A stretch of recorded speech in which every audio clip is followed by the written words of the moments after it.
Alright, we're on the 10 coordinates now, or 30, 60, 90 triangles. And so we're again going to start with just showing you where our formula or patterns come from. And so when we take an equilateral triangle, we know equilateral is equal angular, so every angle is 60 degrees.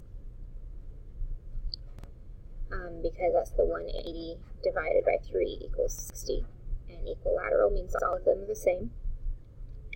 And then we divide that in half. So just like we divided the square in half, we divide it in half to find the altitude. With a right angle right here, that's our 90 degrees. Half of 60 is 30. So that's where how a 30, 60, 90 triangle comes from. And so now I'm going to show you the math of how we get our. Okay, so this just shows you real quickly where the math comes from. Once we divide it in half, if we label each side as x, this down here has to be 1/2 of x because it's half of our equilateral triangle. And then when we plug it into Pythagorean theorem, a lot of complicated math that we don't want to do every problem, that's why we have our formula we're getting to, we find out that the altitude of that last side is x root 3 over 2. And so that's a basic pattern. So when we have a 30, 60, 90 triangle, unlike the 45 degree one we did last class, there is a difference. The legs aren't the same. We have a longer leg, we have a shorter leg. The shorter leg is straight across from that smallest angle. The longer leg is straight across from the 60 degree angle. And so that's the pattern. We have hypotenuse, half the hypotenuse root 3, and half the hypotenuse for the shortest leg. We don't want to be dealing with fractions all the time. So what we do to make the pattern simple, multiply everything by 2. So now our shortest leg is x. Our leg beside the 30 across from the 60 is x root 3. And then our hypotenuse is the 2x. Okay, so back on your paper, let's go ahead and fill that in. And the thing is, these triangles can be turned any which direction. It does matter. So our shortest leg across from the 30 is going to be x. The second leg is our x root 3. And then our hypotenuse is 2x. When it's flipped around this way, again, hypotenuse is 2x. That shortest leg is just x. And my in-between leg is x root 3.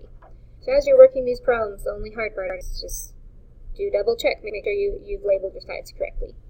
So let's find our missing values. So if 14 is this side, again I'm going to start just like with my 45 degree angles with labeling. So my hypotenuse is 2x, my short leg is x, and my other side is x root 3. And so 14 equals 2x. I just divide to get x by itself to get x equals 7. And so that means mn equals 7. If x equals 7, I just substitute it or plug it in to get 7 root 3. Simple. So go ahead now and flip over to your next page. As always, we start by labeling. So my longest side is 2x. This is my shortest side. It's across from that 30 degree angle. So this is my x side. And this is my x root 3. So this one we're going to have to do a little bit of math. So let's deal with my whole number first. If x equals 2 root 5, I'm just going to plug that into the x here. So I do 2 times 2 root 5 to equal 4 root 5. So my NL equals 4 root 5. And same thing here, I'm going to plug it in for the x. So now I have 2 root 5 times root 3. Again, very simple math. I just multiply my radicals to get to root 15.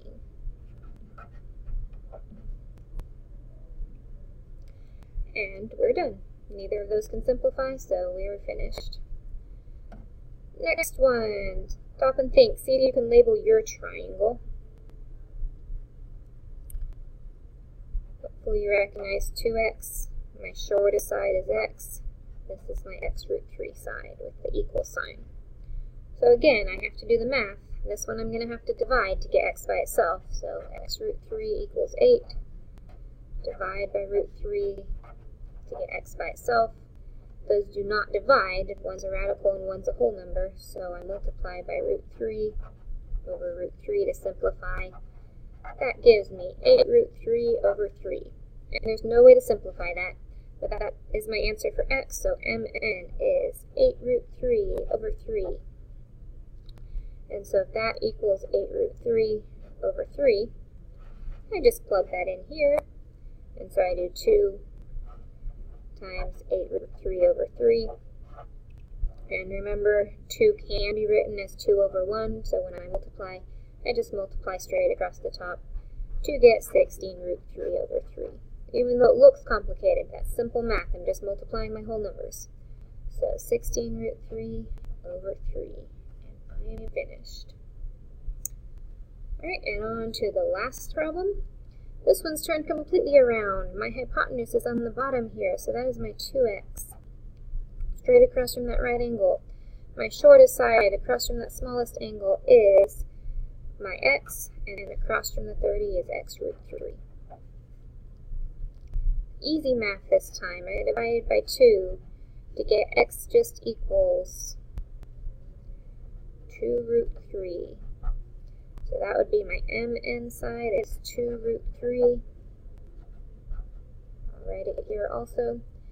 And if that's 2 root 3, I just plug it in to the x here to get 2 root 3 times root 3.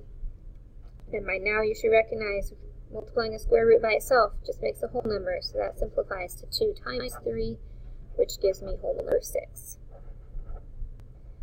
If you wanted to write it out, another option would be to go ahead and multiply it to 2 root 9, and then simplify that back down to get 6.